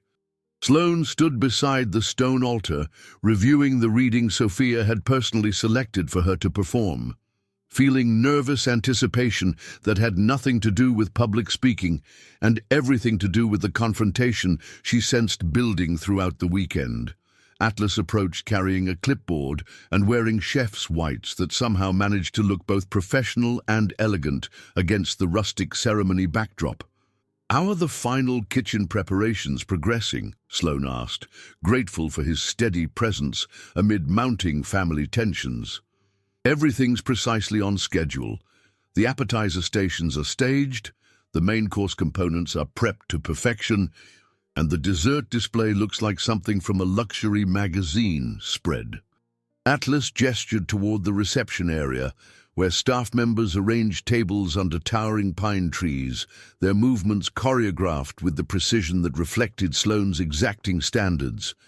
"Your team really understands how to execute a vision flawlessly. Every detail reflects the same thoughtful excellence you bring to strategic planning. They're exceptional people doing work they're genuinely passionate about." Atlas studied her expression with growing concern. "How are you feeling about participating in the ceremony? I know family dynamics have been challenging this weekend." "Nervous, but the good kind of nervous. Sophia and Dylan specifically invited me to participate as honored family, not just attend as an obligation. It feels meaningful in ways I wasn't expecting." Their conversation was interrupted by Marcus's voice behind them, carrying the sharp edge of someone whose carefully constructed narrative was unraveling faster than he could manage. "Sloan, we need to discuss your behavior this weekend. It's becoming genuinely embarrassing for everyone involved." She turned to face her husband, noting that Bethany stood slightly behind him with an expression suggesting she anticipated entertainment rather than authentic resolution. "What behavior are you referring to, Marcus? This entire performance of pretending to have business authority here. The staff are being professionally polite, but you're making everyone uncomfortable by acting like you have some kind of legitimate management role." Atlas stepped closer to Sloan, his protective instincts clearly activated by Marcus's dismissive tone and increasingly aggressive posture. Marcus continued without acknowledging the warning signs in Atlas's stance. "Dylan's wedding is not the appropriate venue for you to indulge these fantasies about running a hospitality empire. People are starting to whisper about your increasingly unrealistic claims about industry involvement." Sloan maintained her composed demeanor, though Atlas could see tension building in her shoulders as more wedding guests began gathering within earshot. "What specific claims are you referring to? That you own this property, that you're conducting legitimate business inspections, that you have operational authority over staffing decisions? It's becoming concerning from a mental health perspective, and I think it's time we addressed your apparent need for attention and recognition publicly." Atlas felt his own anger building as he watched Marcus systematically attack Sloan's credibility in front of a growing audience of family members and wedding guests who were supposed to be celebrating love and commitment. "Marcus, maybe this conversation should happen privately rather than in front of Dylan and Sophia's guests. And who exactly are you to suggest anything?" Marcus turned his dismissive attention toward Atlas with obvious contempt. Another person enabling Sloan's delusions about her business importance. Atlas's response carried the quiet authority of someone accustomed to being respected for his professional expertise rather than his personal connections. "I'm Atlas Donovan, the culinary consultant hired by Meridian Luxury Resorts to develop the signature restaurant concept for this property.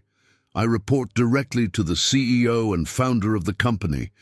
Marcus laughed with genuine amusement that carried across the ceremony area. "Right, and I suppose Sloan convinced you she's the CEO of this supposed luxury resort empire.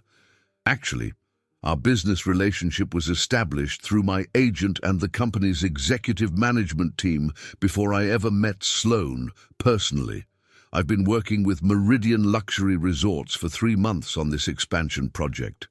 The laughter died in Marcus's throat as he processed what Atlas had said, his confident expression shifting to confused uncertainty.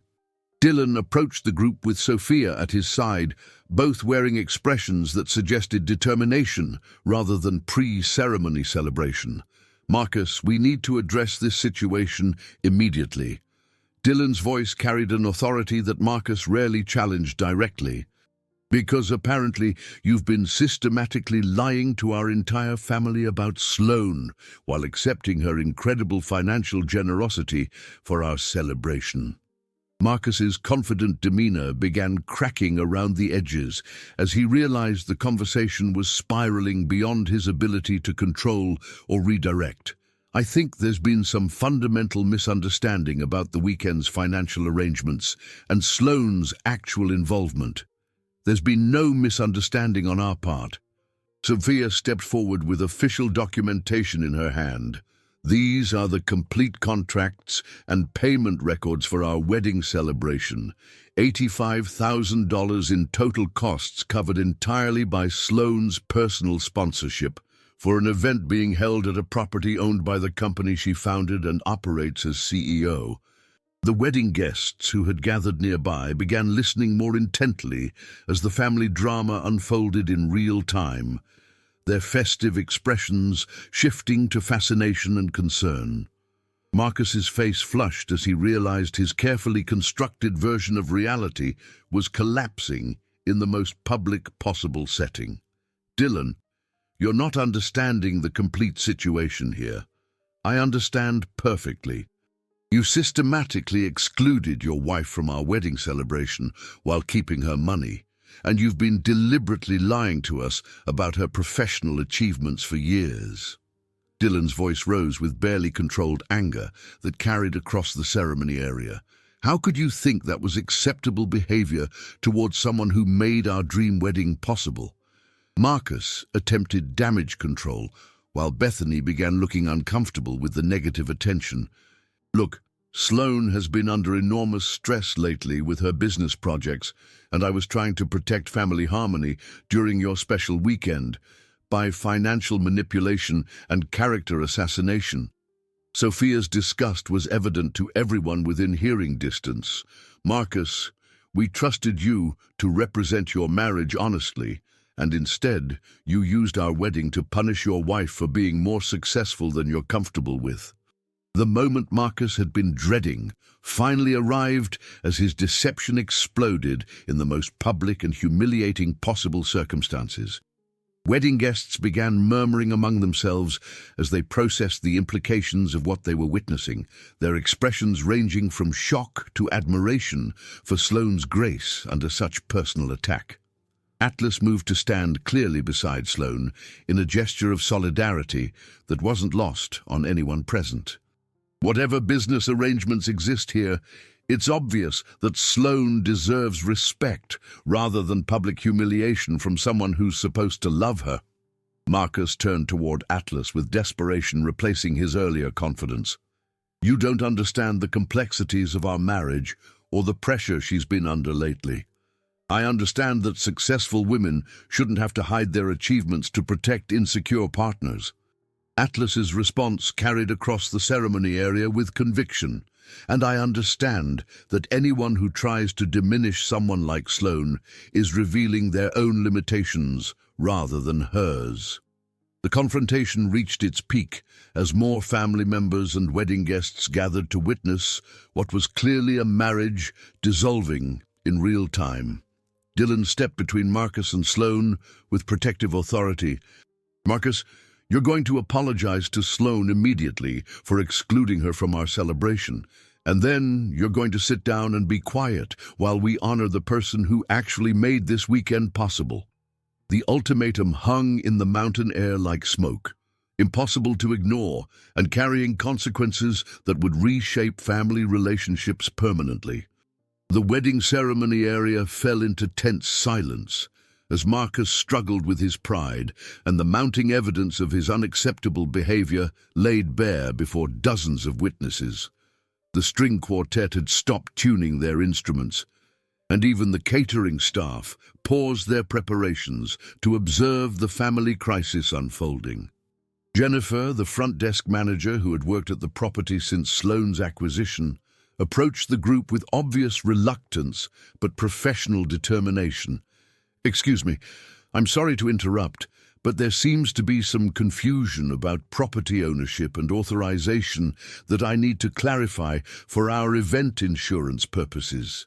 Marcus seized on what he perceived as an opportunity to reassert control. Yes, exactly. Thank you for stepping in to clear up these misunderstandings about Sloan's actual role here. Jennifer looked genuinely confused by Marcus's response.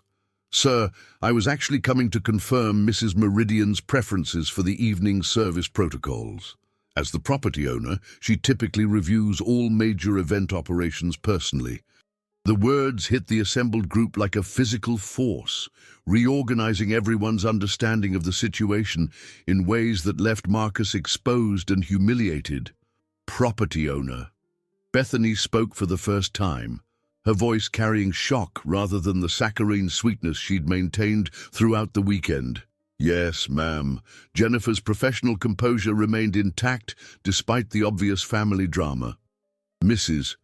Meridian founded Meridian Luxury Resorts 8 years ago and currently owns 18 properties throughout the Pacific Northwest.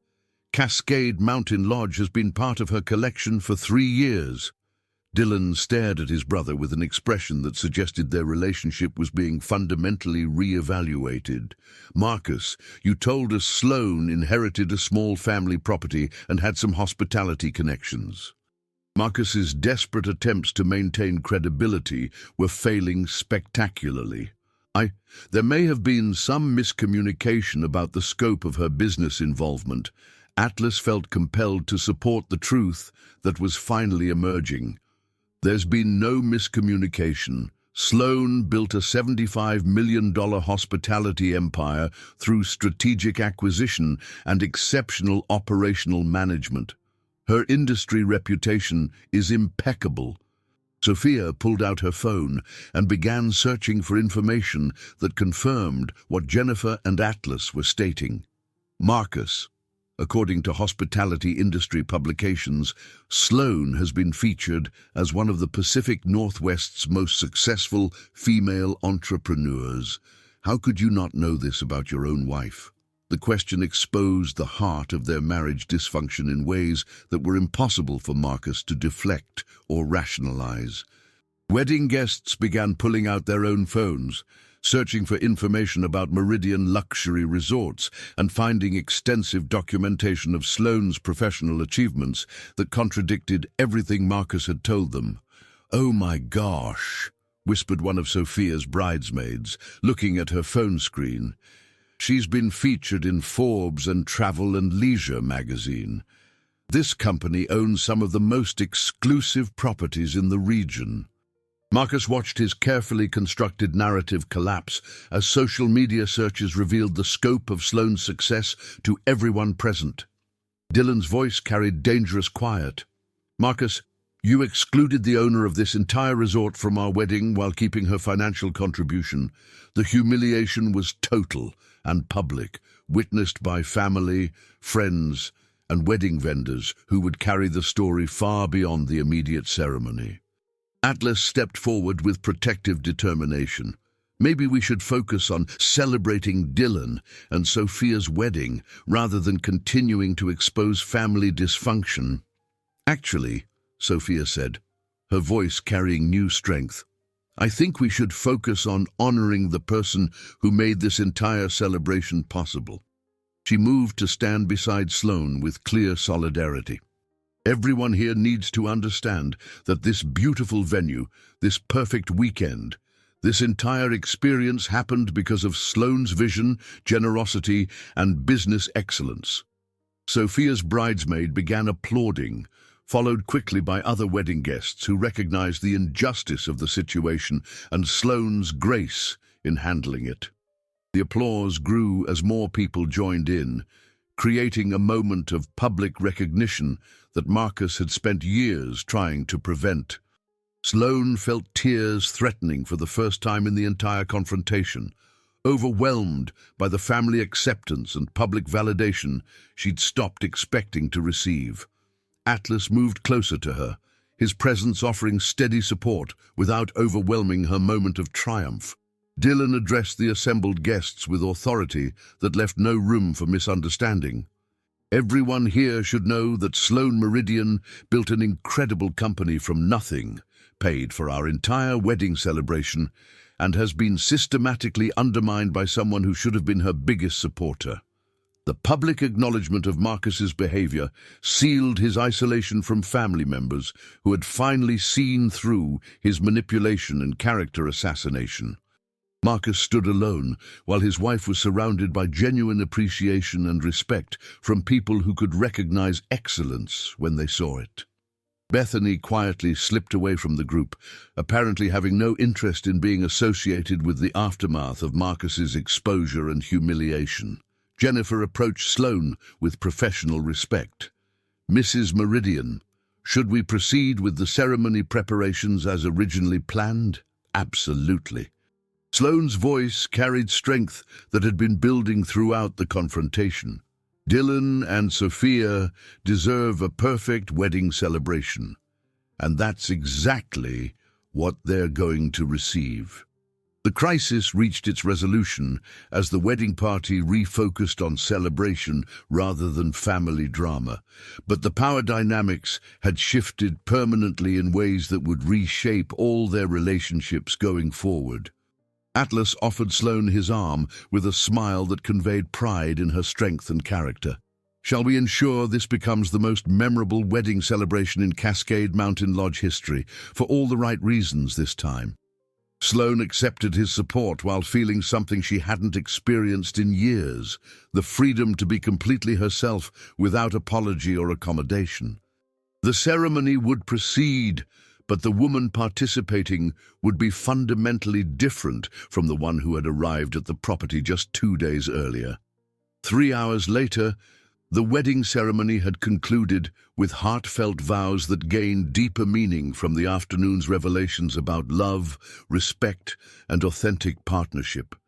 Sloan's reading about building lives together rather than diminishing individual dreams had received sustained applause that felt like personal validation as much as literary appreciation. The reception celebration was in full swing under string lights that transformed the lakeshore into something magical, with Atlas's carefully crafted menu earning enthusiastic praise from guests who recognized culinary artistry when they experienced it.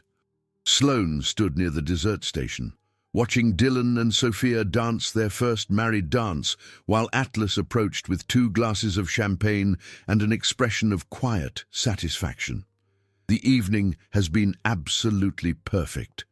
Atlas handed her a glass while surveying the celebration that showcased both their professional talents. "Your vision for hospitality excellence and my culinary interpretation. We make quite a team. We really do." Sloan accepted the champagne while noting how natural it felt to be acknowledged as a partner rather than an employee or accessory. "Everything feels different now." "Different how?" "I spent so many years managing around other people's discomfort with my success that I'd forgotten what it felt like to simply exist as myself without apology." Atlas moved closer, their conversation becoming more intimate despite the party continuing around them. "And how does it feel?" "Liberating, terrifying, full of possibility." The vulnerability in her admission created space for Atlas to share his own growing feelings about their connection. "Sloan, these past few days have shown me something I didn't expect to find. Professional partnership is one thing, but personal compatibility based on mutual respect and shared values, that's rare." Their eyes met in the string-light glow, and the attraction that had been building through professional collaboration and personal crisis finally had space to be acknowledged directly. "What are you saying, Atlas?" "I'm saying that I'd like to explore what this could become beyond business consultation. If you're interested in finding out what partnership looks like when both people celebrate each other's success." The invitation represented everything Sloan had been craving without fully understanding what was missing from her marriage. "I'm very interested in that exploration." Atlas set down his champagne glass and offered her his hand. "Would you like to dance? I think it's time we stopped pretending this is just professional collaboration."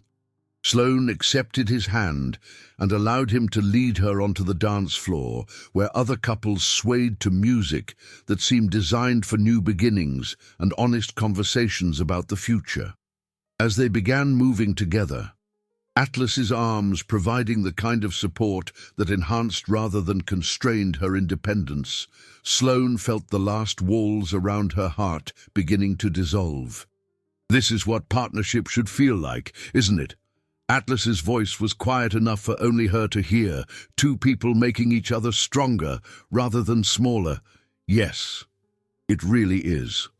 They danced in comfortable silence for several minutes, both processing the weekend's revelations and the possibilities that lay ahead for their personal and professional relationship. Marcus had long since left the celebration, his isolation complete and his manipulation exposed to everyone who mattered. Bethany had departed with him, apparently having no interest in association with his demonstrated character deficiencies. The party continued around them with the joy that comes from witnessing authentic love triumph over manipulation and control. Dylan approached them during a break between songs, his expression carrying gratitude and determination that suggested important family business needed to be addressed. "Sloan, could I borrow you for a moment? There's something Sophia and I want to discuss with you privately." "Of course." Sloan glanced at Atlas, who nodded encouragingly before moving toward the dessert station to oversee final service details. Dylan led her to a quieter area near the lake shore, where Sophia waited with champagne and expressions that suggested celebration rather than additional crisis management. "Sloan, we wanted to talk to you about what happens next." Sophia's voice carried the strength that had emerged throughout the weekend's challenges, not just with the family situation, but with your future plans. "What did you have in mind?" Dylan stepped forward with the authority of someone who had made important decisions. "First, Marcus is no longer welcome at family events until he addresses his behavior through professional counseling and makes genuine amends for the harm he's caused. That seems like a reasonable boundary. Second," Sophia continued, "we want you to know that you have permanent family here regardless of what happens with your marriage. Your relationship with us isn't dependent on your relationship with Marcus." The assurance provided the security Sloan hadn't realized she needed to feel safe making major life changes. "Thank you. That means more than you could possibly understand. There's something else." Dylan's expression grew more serious. "We've been discussing the fact that you've been incredibly generous with our family without receiving appropriate recognition or reciprocation." Sophia nodded in agreement. "We want to establish a tradition of celebrating your birthday, your business achievements, and your contributions to our family in ways that honor who you are rather than taking your generosity for granted." The simple commitment to recognition and celebration represented everything that had been missing from Sloan's personal relationships for years. "I would love that kind of family connection." Dylan raised his champagne glass in a toast. "To Sloan, who taught us that real family supports each other's dreams rather than demanding their diminishment. To new traditions and honest partnerships," Sophia added, glancing meaningfully toward Atlas, who was watching their conversation with protective interest. "To the future." Sloan completed the toast, feeling hope for personal happiness that went beyond professional success for the first time in years. They drank to new beginnings while fireworks began exploding over the lake, creating the kind of magical ending that made perfect celebrations even more memorable. As they rejoined the party, Sloan felt Atlas's hand find hers with natural ease that suggested their partnership would continue developing long after the weekend ended. The evening concluded with dancing that lasted until midnight. Conversations about future collaboration that encompassed both business and personal partnership, and the kind of family connection that promised to enhance rather than constrain individual achievement. When the last guests finally departed and the cleanup was completed with characteristic efficiency, Sloan found herself standing on the lake shore with Atlas, both watching the moon reflect off water that had witnessed the complete transformation of her life. "So what happens next?" Atlas's question carried anticipation rather than anxiety about the unknown. "Next, we find out what it looks like to build something beautiful together. Professional partnership, personal relationship, and the kind of love that makes both people stronger rather than requiring either one to become smaller." Atlas turned to face her in the moonlight, his expression carrying the contentment that comes from recognizing authentic compatibility. "I can't wait to discover that with you." Their first kiss happened naturally, without drama or complication, simply the logical culmination of respect, attraction, and shared vision for the future. When they finally separated, both smiling with the joy of new possibilities, Sloan felt complete in ways that had nothing to do with rescue or completion and everything to do with partnership between equals. The empire she had built was about to become the foundation for something even more meaningful. Love that enhanced rather than threatened individual excellence, and partnership that celebrated rather than diminished professional success.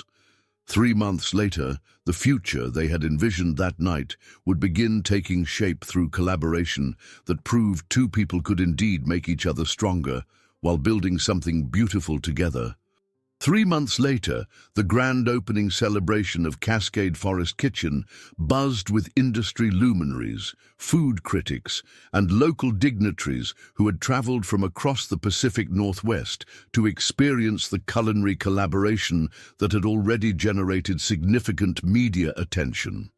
Sloan stood near the restaurant's floor-to-ceiling windows, watching Atlas orchestrate the evening's service, with the passionate precision that had first captured her professional admiration and gradually evolved into something far deeper and more personal. The space itself represented their shared vision, brought to life through months of collaborative refinement. Locally sourced timber created intimate dining alcoves, while massive stone fireplaces anchored both ends of the main dining room. Indigenous artwork from regional artists adorned walls that seemed to dissolve the boundaries between interior comfort and natural beauty. Maya approached with champagne and the satisfied expression of someone witnessing her boss's personal and professional dreams converging in spectacular fashion. The James Beard Foundation representative just confirmed that tonight's menu will be featured in their upcoming Pacific Northwest Cuisine Showcase. Maya's voice carried pride that extended far beyond professional obligation, and the Seattle Times food critic has already requested an interview about the restaurant's innovative approach to regional sourcing. That's wonderful news. Sloan accepted the champagne while continuing to observe Atlas, who was explaining preparation techniques to a table of local restaurant owners with generous enthusiasm rather than competitive secrecy. How are the reservation bookings looking for next month? Completely sold out through New Year's Eve, with a waiting list that's growing daily. The combination of Atlas's culinary reputation and the property's luxury hospitality standards has created exactly the kind of destination dining experience you envisioned. Sloan felt the deep satisfaction that came from strategic planning executed flawlessly through collaborative partnership with someone who shared her commitment to excellence. Mrs. Meridian, a young woman with a press badge, approached respectfully. "I'm Sarah Callahan from Pacific Northwest Business Journal. Would you be available for a brief interview about the business philosophy behind tonight's restaurant launch?" Of course. Sloan followed Sarah to a quieter corner where the interview could proceed without interrupting the celebration.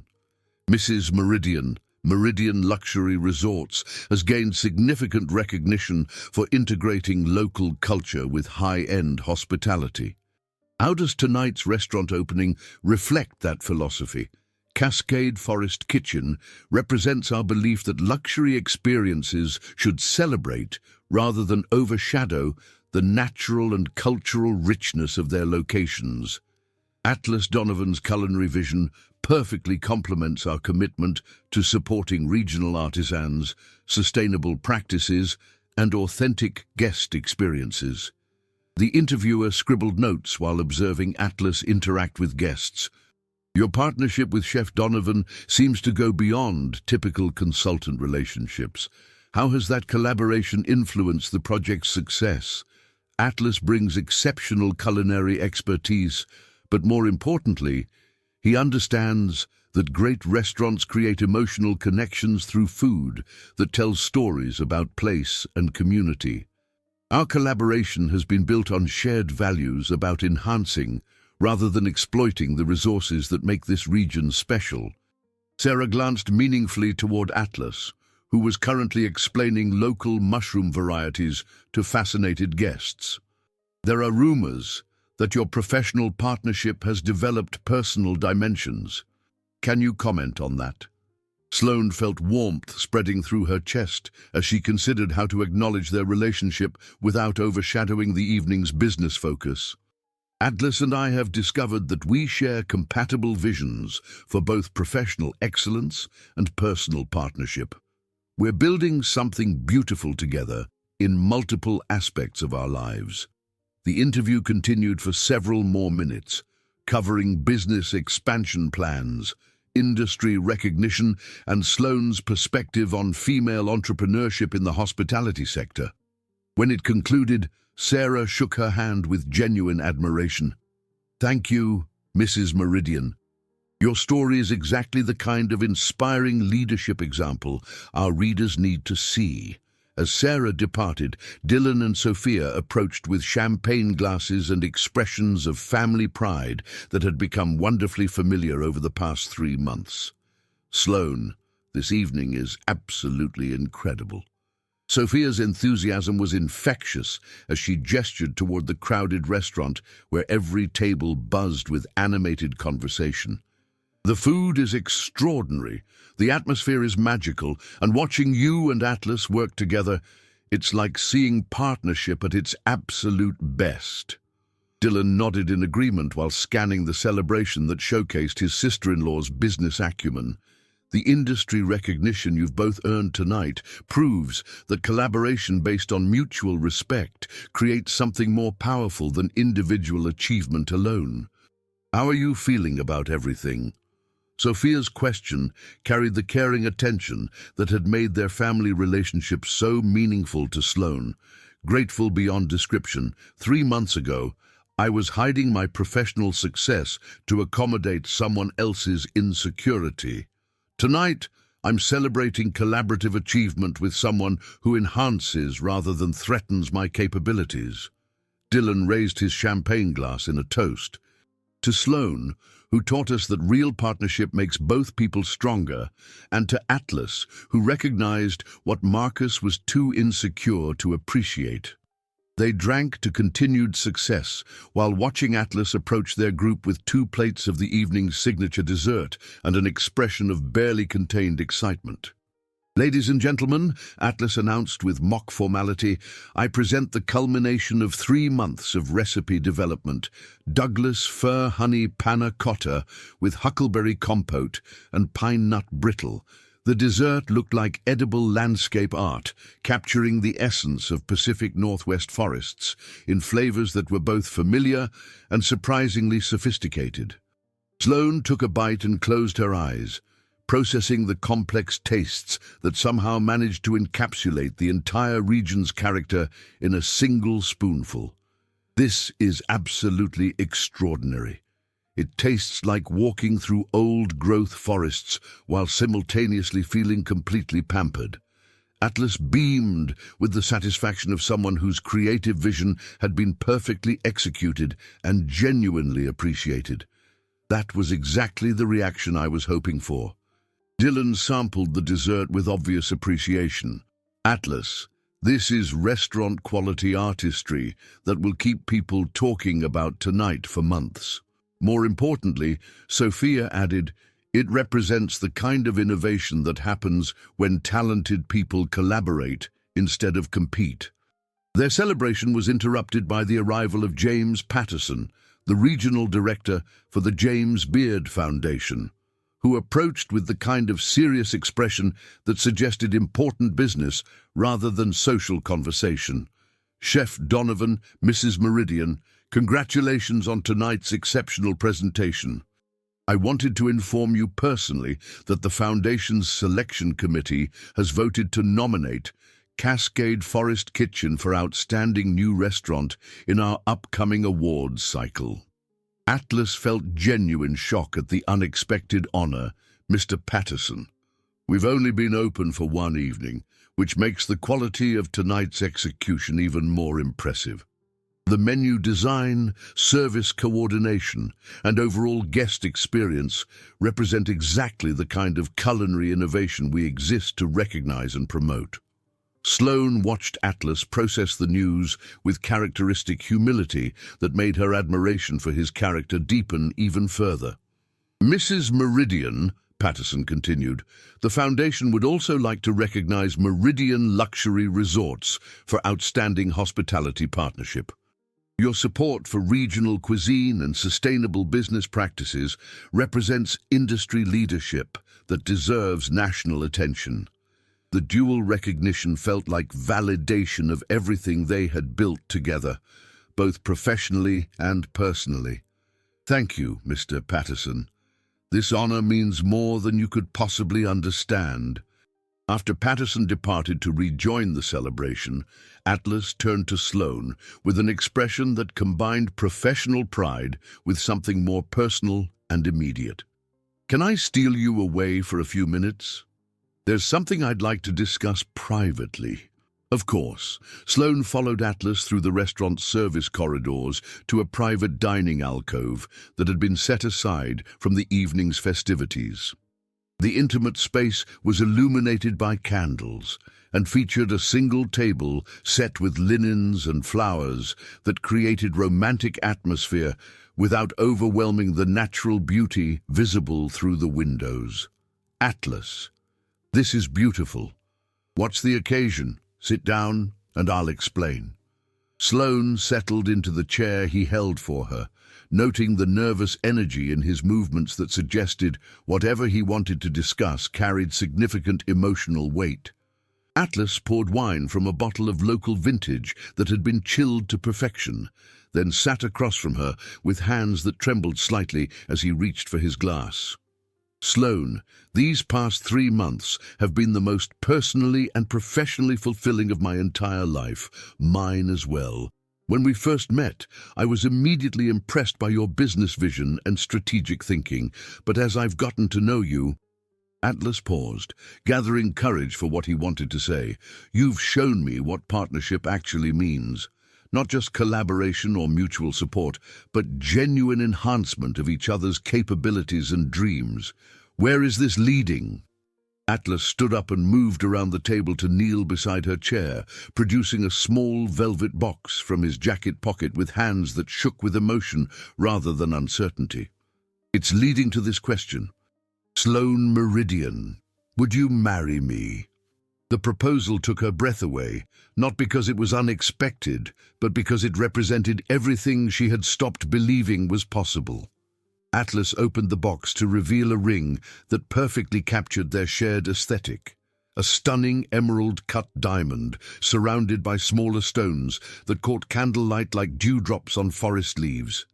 I had this designed using sustainable diamonds and recycled gold, because even our engagement should reflect the values we share about responsible luxury and environmental stewardship. Sloan felt tears streaming down her face as she processed the thoughtfulness behind every detail of his proposal. Atlas, it's absolutely perfect. The ring itself is beautiful, but that's not why I'm asking you to marry me. Atlas's voice carried conviction that eliminated any doubt about his motivations. I'm asking because I want to spend my life building something extraordinary with someone who makes me better than I could ever be alone. Yes. Sloan's response came without hesitation or qualification. Yes, absolutely yes. Atlas slipped the ring onto her finger with hands that had steadied now that his question had been answered, then kissed her with the passion of someone whose most important dreams were coming true simultaneously. When they finally separated, both laughing with joy and relief, Sloan studied the ring that somehow perfectly captured the light while feeling substantial and real on her finger. How long have you been planning this? Since the night of Dylan and Sophia's wedding, when I realized that watching you stand up for yourself while maintaining grace and dignity was the moment I fell completely in love with who you are. Their conversation was interrupted by the sound of champagne corks popping in the main dining room, followed by applause that suggested the evening's celebration was reaching its crescendo. Should we rejoin the party and share our news? Atlas asked, offering her his arm with the same consideration that had characterized all their interactions. Let's. But first. Sloan stood and moved to the window overlooking the lake, where their relationship had first begun developing. Thank you for seeing who I really am and wanting to build something beautiful with that person. Thank you for showing me what it means to be in partnership with someone who enhances rather than diminishes my dreams.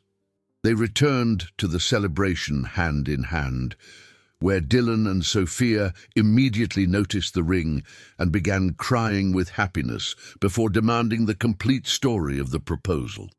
The evening continued with toasts to their engagement, congratulations from industry colleagues who recognized the significance of their professional and personal partnership, and dancing that lasted until the last guests reluctantly departed. When the restaurant finally emptied and the cleanup was completed, Sloan and Atlas found themselves alone in the space they had created together, surrounded by evidence of successful collaboration and promising future partnership. "So what happens next?" Sloan asked, echoing the question Atlas had posed months earlier under different circumstances. "Next, we plan a wedding that reflects our values about partnership and community. We continue building Meridian Luxury Resorts into something even more extraordinary through collaborative vision, and we prove that love based on mutual respect and shared dreams can create something more powerful than either of us could achieve individually." Atlas moved to stand behind her chair, his hands resting gently on her shoulders as they both looked out at the lake that had witnessed their relationship's evolution from professional consultation to life partnership. "And we make sure that every property in your empire reflects the same commitment to excellence and authentic partnership that brought us together, our empire." Sloan covered his hands with her own, feeling the weight of the engagement ring that represented promises about their shared future. "We're building this together now." 1 year later, their wedding celebration would take place in the very location where their love story began, surrounded by family who had chosen truth over manipulation, colleagues who recognized authentic partnership when they witnessed it, and community members whose lives had been enhanced by their commitment to responsible business practices and regional investment. The empire she had built from her grandmother's failing lodge had become the foundation for something even more meaningful.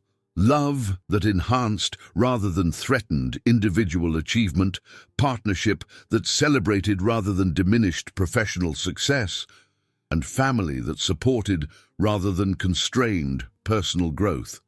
Sloan Meridian had learned that the most important construction project wasn't the business empire she had created, but the life partnership she had discovered with someone who understood that true love makes both people stronger, more capable, and more generous than they could ever be alone. The woman who had once hidden her success to preserve a relationship that demanded her diminishment had become someone who could build her dreams alongside a partner who celebrated every achievement, supported every challenge, and enhanced every possibility for their shared future. As they turned off the restaurant lights and walked hand in hand toward their shared home in the owner's suite where their partnership had first begun developing, both Sloan and Atlas carried the satisfaction that comes from building something beautiful together. Professional success based on mutual respect, personal happiness based on authentic partnership, and love that proved two people could indeed create something more powerful than either could achieve alone.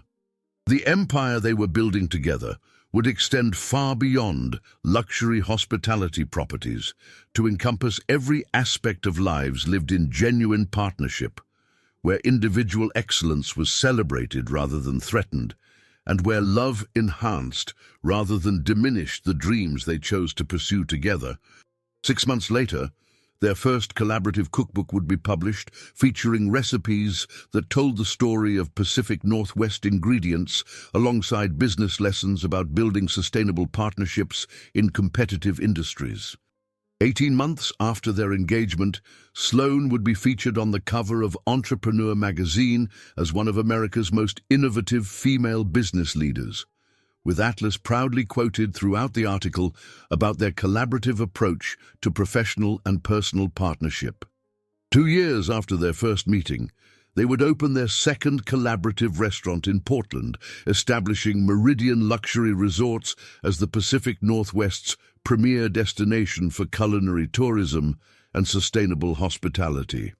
But tonight, as they settled into the home they shared overlooking the lake where their love story had begun, both felt the deep contentment that comes from building something meaningful with someone who enhances rather than threatens individual excellence. The empire she had built had become the foundation for the love they were creating together, powerful, sustainable, and generous enough to enhance everyone whose lives it touched. Sloan Meridian had discovered that the most valuable thing she could build wasn't a business empire or professional reputation, but a partnership based on mutual respect, shared values, and love that made both people stronger rather than requiring either to become smaller.